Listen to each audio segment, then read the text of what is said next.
Namaskar. Hello and welcome to PGurus channel. I'm your host 𝙒𝙖𝙩𝙨. Why is it that the politicians never get caught for their corruption and go to jail? I want to tell you the real reason why it is very difficult to catch them on their corruption, especially in this day and age when there is so much help available from many places to stash your money away in tax havens. First of all, you have to remember that many Western countries are themselves sponsoring some of these tax havens. So you can't say that one guy is really out to find out, get to the bottom of it or something like that. Let's keep that thing aside. So let's take a quick look at some of the mega scams that happen and where things are. 2G scam, 60,000 crores bribe claimed by Dr. Swami. I've given you the breakdown in several episodes. So let's see what happens. So there's a special court. A special court is now trying to determine what happened in that. And still there is, it's stuck in paperwork. It's not going through the normal process of a high court. It's a special court for this because this involves politicians and therefore there's a special court for them. That's where the thing is being looked at. But has it moved the needle? No. What do we know last? That Mr. O.P. Saini, a very, very kind-hearted man, has determined that the bench of Supreme Court, which cancelled the 122 licenses because of the way these contracts are awarded and the amount of corruption that took place, suddenly he says, I didn't see anything wrong. Not only that, he gives cinema dialogue saying that I sat here from 9 to 5 waiting for any kind of evidence to emerge and none did. I mean, here is a situation where the judge was given a clear mandate to determine who took what. I'm telling you, 60,000 crores, according to Dr. Swami, was split the following way. 36,000 crores to the Gandhi family, 15,000 crores to the Karunanidhi family, and 5,000 crores to P. Chidambaram, 3,000 crores to A. Raja. The balance, 1,000 crores, was split among several bureaucrats. That's the clue. The bureaucrats, they're still in the system. They are not going to just sit idle. They have to save their 1,000 crores. So that's one big challenge. And beyond that, we also know that A. Raja, Kanimuri, they all went to jail because they established the trail. And yet, none of the other people have been caught yet. Take the INX media scam. In the INX media scam, you have one of the guilty who has turned approver, but I fear for that person's life. And that person has said a lot of things, and none of those things have seen the light of day. Why? Because that case hasn't been in front of a court. Because how this is going to play out? Well, the prosecution will make its case and then the defense will have to respond to that, and the defense will have a chance to cross-examine the prosecution's witnesses and vice versa. Now, one of the prime witnesses of the prosecution would be this person who has turned approver. But that day has to come. She has to get her day in the court. And then, only then, can the prosecution establish beyond a doubt that this did indeed happen. And I'm telling you, if INX media falls, like dominoes, many media companies are going to fall. Because there was a pan-India effort to try and corner media companies by bringing in politicians' money to run them, which is why you see in places like Tamil Nadu. Tamil Nadu is advanced state of corruption, I tell you guys. These guys have perfected it. In fact, Sarkaria Commission said in the 70s that Mr. Karunanidhi's government had scientifically perfected the art of corruption. So that is another thing that is hanging fire. What else is happening? You have the 𝙒𝙗𝙪𝙥, again, in which there was a contravention of laws, and the then finance minister allowed that to happen, and Maxis Corporation ended up owning almost 100% of the 𝙒𝙗𝙪𝙥 venture. Maxis is a Malaysian company. It is not allowed to own that much. This is the rules. Someone helped them break the rules. Huge bribes are paid. The numbers are all there, yet the case hasn't really progressed. So you have problem with bottlenecks in the court cases. Now, while this is happening, what are the mice doing?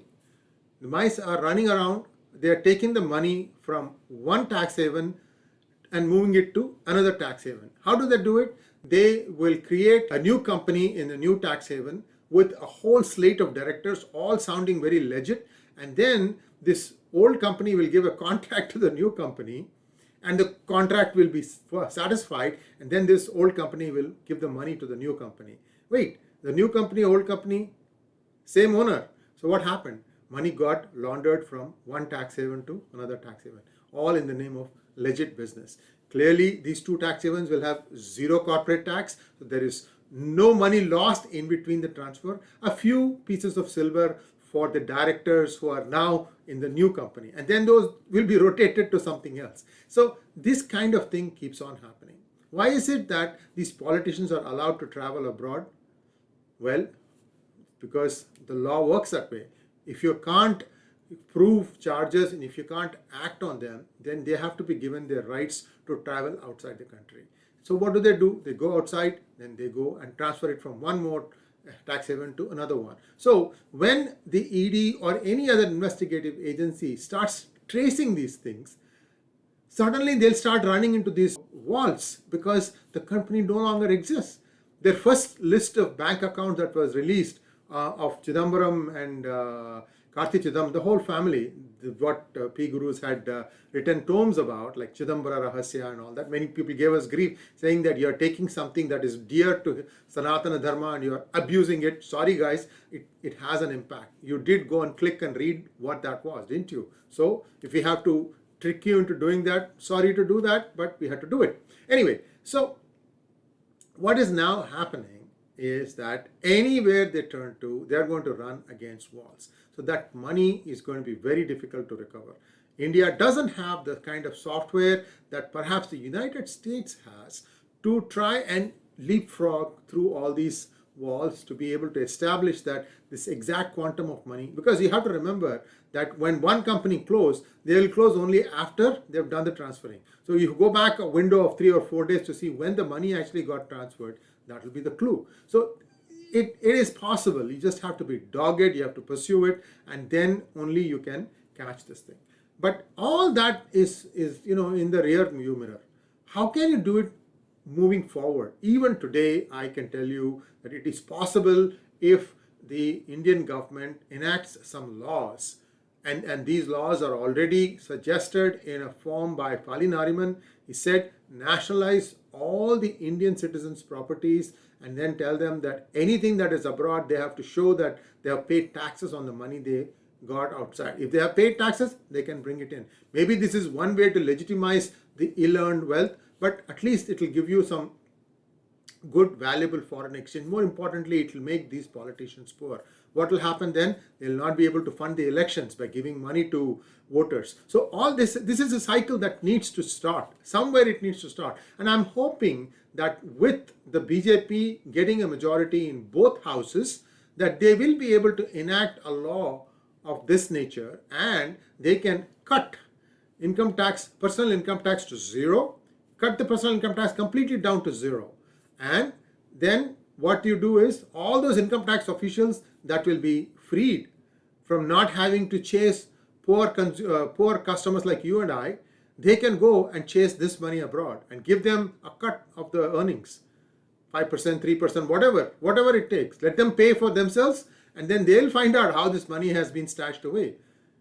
Because that is legitimate money. Tell them that we will give you a tax break on that. Because once you abolish personal income tax, whatever money anybody makes in India, it is tax free. So you let the income tax officers go and do that. Take away their salaries. There's no salary. You just go get the money, you get 3% of the cut. That's it. Otherwise, you take voluntary retirement and go home. Because in my opinion, once you cut off the personal income tax to zero, bring it down to zero, a significant fraction of the income tax department will come down. That's okay. That's good. Many of them are corrupt beyond, your and my imagination. So we have to do some really daredevil things because the next few months, the BJP government is going to enjoy a majority in both houses. Let us hope that they use it in a fruitful manner. Don't let the noise from US and other countries distract you, Mr. Modi. You are on the right path, on the right mission. Thanks for watching. Please like, share and subscribe to our channel.